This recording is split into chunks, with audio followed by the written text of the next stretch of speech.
Cell Academy, Goa's best institute for IIT, JEE and medical exam preparations for class 8 to 12. State topper for NEET, JEE, BITSAT 2024 are produced by Cell Academy.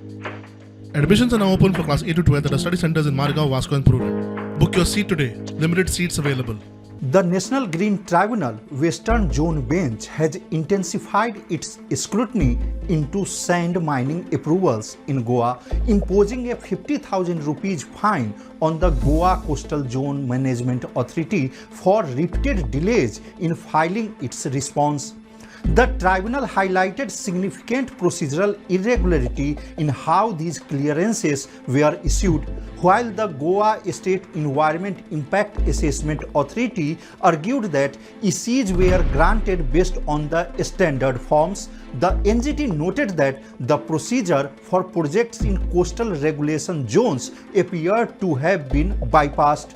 The NGT further pointed out that under the CRZ notification 2011, mining of sand and rocks is explicitly prohibited in CRZ areas, with very few exceptions for atomic minerals or oil and gas. NGT further noted that an office memorandum dated 26 April 2022 mandates that for projects in CRZ areas, a combined EC and CRZ clearance must be obtained.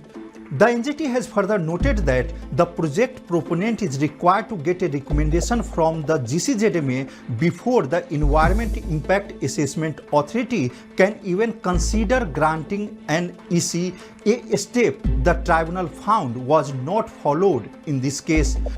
The GCZMA faced the NGT's ire for failing to submit its reply affidavit despite being granted multiple extensions since August 2025. Ordering a fine of 50,000 rupees to GCZMA, the NGT observed that we grant a week's time to file their affidavit subject to payment of 50,000 rupees, keeping in view that 12 matters have to be adjourned because reply affidavit not having been filed repeatedly. The matter has been scheduled for further consideration on 16th February 2026. Mukesh Kumar for Prudent.